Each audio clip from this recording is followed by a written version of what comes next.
Celle-ci, ça va être une vidéo importante, alors je te conseille vraiment de la regarder entièrement. Donc je suis moche, est-ce que c'est une raison suffisante pour laisser tomber, pour abandonner les femmes, délaisser les relations hommes-femmes et se dire tant pis c'est pas pour moi et essayer d'oublier cette histoire. Je vais en parler aujourd'hui. Si t'as vu mon avant-dernière vidéo, t'as dû voir que j'ai parlé du mouvement MGTOW, ou alors les mouvements en général qui rejettent les relations hommes-femmes, qui disent voilà, au final on n'a pas besoin de ça, on n'a pas besoin des femmes, on peut être heureux tout seul, sans relation, etc. Et j'avais exprimé mon point de vue comme quoi j'étais pas d'accord du tout avec ces mouvements, parce que c'est deux besoins humains, génétiques, d'avoir besoin de sexe, d'amour, de relations amoureuses tout simplement, d'affection. Et peut-être que dans ces groupes, effectivement, il y a une petite catégorie peut-être voilà, de mecs qui ont des besoins génétiquement très faibles à ce niveau-là, donc sexe, affection, amour, voilà, qui sont hyper introvertis, hyper solitaires et qui vraiment arrivent à être heureux et être comblés sans relation. Et du coup, tant mieux pour eux, j'ai envie de dire, mais c'est certainement pas la majorité de la population. Et la majorité des mecs sur ce genre de groupe ou de mouvement, d'idéologie, c'est des mecs qui s'en servent pour combler leur frustration de ne pas être comblés au niveau relation homme-femme. Et on va parler aujourd'hui parce que j'ai eu un commentaire intéressant du coup suite à cette vidéo qui prouve un petit peu ce que j'avais dit. Donc un mec qui, de par ce commentaire, on peut imaginer, qui se sert un peu de ces groupes pour combler son manque de...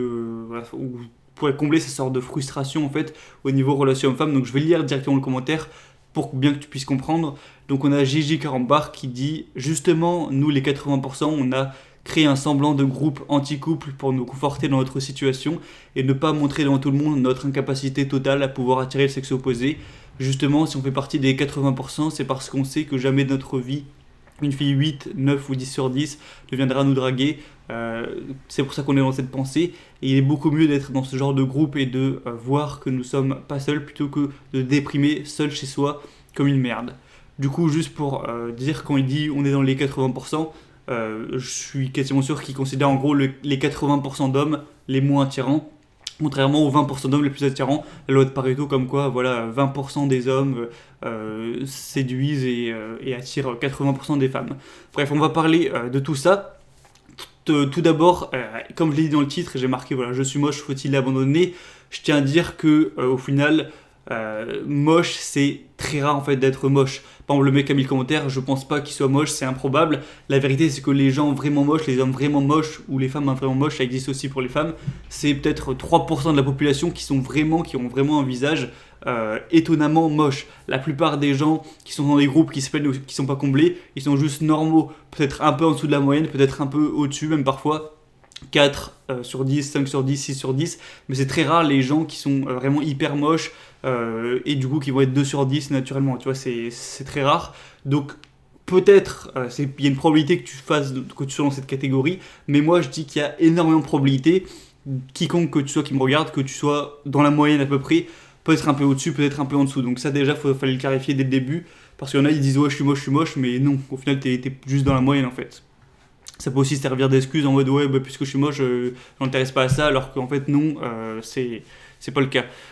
Du coup moi j'aimerais dire que tout le monde aurait aimé être beau, tout le monde aurait aimé être mieux physiquement et moi y compris. Hein, moi j'aurais pu être largement mieux, j'aurais pu avoir des yeux clairs, bleu azur ou je sais pas quoi, avoir des plus beaux yeux, j'aurais pu avoir des cheveux qui partent moins en couille avec moins d'épis. Certains ont pu voir sur certaines vidéos des fois.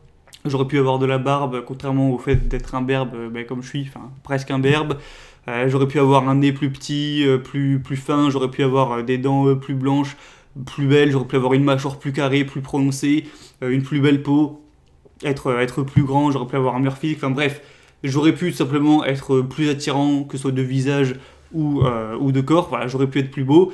La vie elle aurait été plus facile, j'aurais pu séduire des jolies filles presque sans rien faire tout ça. Effectivement, c'est comme ça, faut l'accepter. Et toi, peut-être que c'est ton cas aussi, hein, t'aurais sûrement des trucs dans ton visage ou dans ton corps qui auraient pu être améliorés. Moi, en tout cas, voilà, c'est le cas, faut être honnête avec soi-même. Et forcément, j'aurais préféré être comme ça parce que la vie aurait été plus facile. Mais d'un côté, le fait que j'ai pas été parfait, ça m'a apporté du challenge. Pourquoi ? Parce que si j'avais été parfait physiquement 9 sur 10 voilà, de naissance avec un visage de mannequin, j'aurais peut-être pu être comblé voilà, dans ma vie, une relation homme-femme. mais voilà, sans aucun challenge, j'aurais pas eu à me bouger le cul pour ça. Peut-être que j'aurais eu moins d'accomplissement, de plaisir à profiter d'une relation de couple saine ou de séduire une fille ou quoi, parce que ça aurait été normal, naturel chez moi. Tu vois, c'est comme un pourri gâté. Si t'es le fils de Donald Trump, que t'es milliardaire, est-ce que t'apprécies d'avoir une voiture de sport ou un manoir? Je pense pas. Alors que si t'as travaillé toute ta vie pour le construire, pour développer ça, je pense que tu as la valeur des choses. Et du coup, bah, ça peut être pareil avec la beauté et les relations hommes-femmes. Et également, du coup, le fait que ça m'apporte du challenge, que je sois pas naturellement parfait physiquement, ça m'a fait me forcer à me bouger le cul, chose que j'aurais peut-être pas fait si j'étais hyper beau gosse de base. Et du coup, ça m'a fait travailler à faire du sport, travailler sur mon business peut-être, travailler à lire des bouquins, faire un instrument, etc. Enfin bref, faire des choses constructives. Et du coup, ça m'a apporté peut-être d'autres avantages que j'aurais pas eu si j'avais été méga beau, tu vois. Par exemple, être en bonne santé parce que je fais du sport tous les jours depuis 5 ans. Passer mon temps à faire des trucs intéressants parce que j'ai essayé de me creuser un peu les méninges, gagner hyper bien ma vie en faisant un travail que j'aime à peu près plutôt que faire un job pourri à chier au SMIC parce que je me suis pas bougé le cul. Tu vois, des choses, des avantages que j'aurais peut-être même pas eu si j'avais été hyper beau gosse. Donc il y a limite des avantages à pas être parfait. Du coup, moi j'ai envie de te dire, t'abats pas sur ton sort. Tu peux voir ça comme une force, le fait de ne pas être parfait. Évidemment, après, c'est toujours mieux de ne pas être parfait en mode t'es 7 sur 10 au lieu de 9, plutôt que d'être 4 sur 10 au lieu de 9, tu vois, forcément. Mais bref, t'abats pas sur ton sort, développe-toi comme un gros monstro. Tu vas voir, ça va être logique ce que je veux dire. Développe-toi comme un gros monstro sur tout ce que tu peux. Ça veut dire au niveau financier, au niveau de ta situation professionnelle, au niveau de ta passion, au niveau de ton apparence physique évidemment, donc musculation, forme physique, habillement, tout ça, au niveau éloquence, relation homme-femme. Au niveau voilà, de tout ce que tu peux améliorer, j'en ai déjà beaucoup parlé sur la chaîne, il y a plein de points à améliorer et moi en tout cas c'est ce que j'ai fait. Être intéressant, arrêter de passer son temps dans de la merde, tout ça. Ça t'apportera aussi d'autres avantages autres que les relations hommes-femmes. Et d'ailleurs aussi, petite parenthèse là, il y a aussi beaucoup de commentaires sous l'avant-dernière vidéo du coup qui disaient ouais mais est-ce que t'es sûr qu'il faut vraiment se mettre en couple quand on veut se développer à fond? Il n'y a pas forcément le temps de tout faire et tout. Évidemment je dis qu'on peut se développer en étant en couple, je dis pas que c'est forcément la meilleure chose à faire. D'ailleurs je ferai sûrement dans la prochaine vidéo quel est le meilleur moment pour se mettre en couple, quand est-ce qu'il faut se concentrer que sur ses projets, quand est-ce qu'on peut se permettre d'être en couple, dans quelles circonstances, tout ça. Donc j'en parlerai pour ceux qui ont mis des commentaires, ce sera intéressant également. Et du coup voilà, comme j'ai dit, développe-toi comme un gros monstro, même si t'es pas ouf physiquement, même si c'est normal, ou même si t'es d'ailleurs bien physiquement, tu peux juste capitaliser dessus encore plus. Et en fait il y aura deux possibilités suite à ça. Donc voilà, imaginons, tu as travaillé sur ça comme un vieux fou pendant 3, 4, 5 ans, tu t'es vraiment développé monstro, tu as essayé aussi de travailler au niveau de ton mindset, de tes attentes, parce que c'est important également. Il y aura deux possibilités. Soit ça aura marché, tu auras été assez attirant pour trouver une femme qui te plaît, et tu seras comblé et tout finit bien, et voilà, je sais pas ce que j'ai de plus à dire, ça a marché, c'est cool. Ou soit ça aura pas marché, malgré le fait que tu aies travaillé, que tu te sois amélioré de partout, et bien voilà, t'arrives toujours pas, peut-être parce que tu étais vraiment hyper en dessous physiquement. Voilà, c'est un problème, mais on va dire que c'est possible. Et bien, au pire des cas, situation 1, tu seras comblé, tout finit bien. Et au pire des cas, situation 2, j'ai envie de dire tant pis, mais tu auras tout essayé, tu auras fait ton maximum, donc tu n'auras pas de regrets. Tu te diras, ok, j'ai pas réussi, mais en tout cas j'ai tout fait, donc tant pis, mais pour moi c'est quand même improbable. Donc voilà, même si jamais ça marchait pas, il n'y a aucune raison de ne pas le faire. Parce qu'il y en a qui vont refuser de se bouger le cul, alors que s'ils le faisaient, ils seraient dans la situation indirecte et ils pourraient être comblés, ils le font pas juste par flemme, par manque de discipline. Et il y en a qui vont se dire, ouais, mais même si je le faisais, ça marcherait pas. Va vérifier en le faisant, parce que tu veux pas prévoir l'avenir. Et moi, pour te raconter ce qui s'est passé avec moi, quand j'avais, je sais pas moi, 16 ans par exemple, voilà, j'avais plus ou moins la même gueule forcément, mais j'avais une coiffure un peu à chier, mon corps ça avait rien à voir, j'étais beaucoup moins musclé, j'avais pas le six-pack, je t'avais montré des photos de moi avant, j'étais plus mince, voire maigre, j'avais une situation professionnelle qui avait rien de ouf, j'étais au lycée donc mon normal, contrairement à maintenant, je faisais pas d'instrument de musique, je passais mon temps à jouer aux jeux vidéo, etc.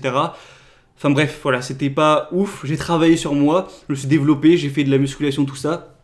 J'ai appris la guitare, j'ai développé mon business, j'ai lu plein de livres, j'ai appris à réfléchir intelligemment, à aussi améliorer mes compétences, mon aisance avec les autres, tout ça.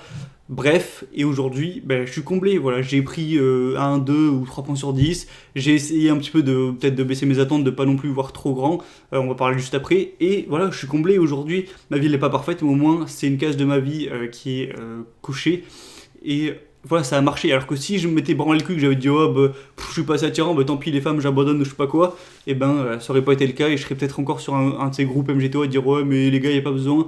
à essayer de me convaincre qu'il n'y avait pas besoin de femme pour être heureux dans la vie, tu vois.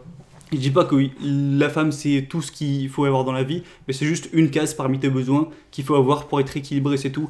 Et je tenais aussi à rappeler qu'il n'y a pas besoin d'avoir une femme 10 sur 10, une Instagrammeuse avec un super cul, des super seins, la gueule de Miss France ou je sais pas quoi.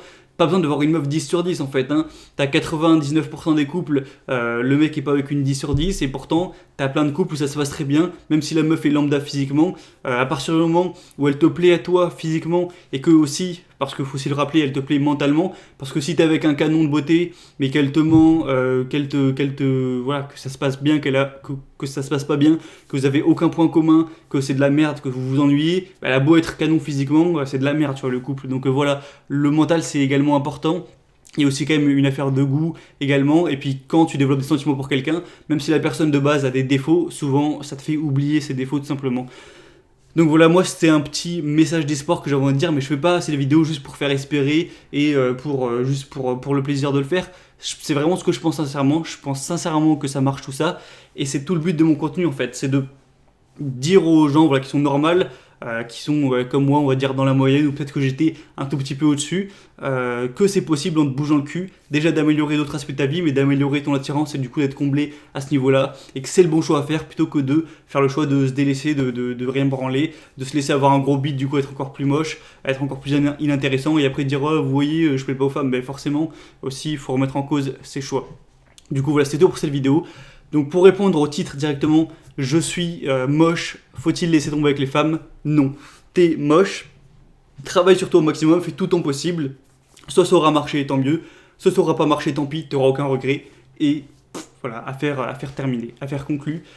Du coup voilà, c'est tout. Si tu veux plus de mon contenu pour te dévouer personnellement et te rendre plus attirant, c'est l'entièreté du but de ma chaîne, hein, pour le dire en une phrase, eh bien tu peux aller plus loin en t'abonnant aux emails privés, donc c'est le premier lien dans la description, tu rentres ton prénom, ton adresse email, ça te prend 3 minutes et c'est gratuit hein, pour info, tu fais ça, ça te prend 3 minutes et toutes les semaines tu recevras un email de ma part pour t'apporter du contenu en plus des vidéos YouTube, des conseils, des astuces, des citations inspirantes parfois des emails best-of, parfois des offres sur mes formations payantes, voilà je le dis, parfois il y a des offres, voilà c'est du contenu en plus toutes les semaines, tous les dimanches pour t'apporter du positif dans cette journée. Et si ça te saoule, hein, tu te désabonnes quand tu veux, donc c'est vraiment libre, c'est gratuit. Et du coup, demain il y aura un best-of sur un email, un de mes meilleurs emails, je trouve que j'ai écrit. Donc si tu l'as pas encore reçu, tu peux t'inscrire maintenant. Et de manière générale, inscris-toi tous les dimanches, tu verras, t'as du lourd. Et du coup, t'as tout à gagner parce que si jamais tu trouves que ça te plaît pas, tu te désinscris. Il n'y a aucun engagement ou je sais pas quoi, tu vois. Donc voilà, c'est libre, le premier lien en description et tu t'inscris. Du coup, c'était tout. Tu peux me dire ton avis en commentaire. Et dans la prochaine vidéo, du coup, on va voir quand est-ce que c'est le bon moment pour se mettre en couple. Voilà, trouver l'équilibre entre travailler à fond sur ses projets, donc pas le temps d'être en couple, mais quand même se mettre en couple. Voilà, on va parler de tout ça vu que c'était revenu aussi dans les commentaires de l'avant-dernière vidéo. Donc je te dis à très vite. Baisse pas les bras, abandonne pas, ça va être putain de dur. Oui, ça va pas être facile. Il n'y a pas juste à faire un petit régime et hop, tu vas prendre 3 points sur 10. C'est difficile, ça demande de la discipline. C'est qu'une petite partie qui sera assez motivée pour changer, mais c'est cette petite partie qui bénéficiera des bénéfices qu'il y a à avoir. Donc voilà, n'hésite pas à voir les autres vidéos de ma chaîne ou quoi si tu veux plus de contenu sur ça, sur le fruit de ma motivation. Bref, on en reparlera de toute façon, je te dis à très vite à la prochaine, lâche rien et ciao.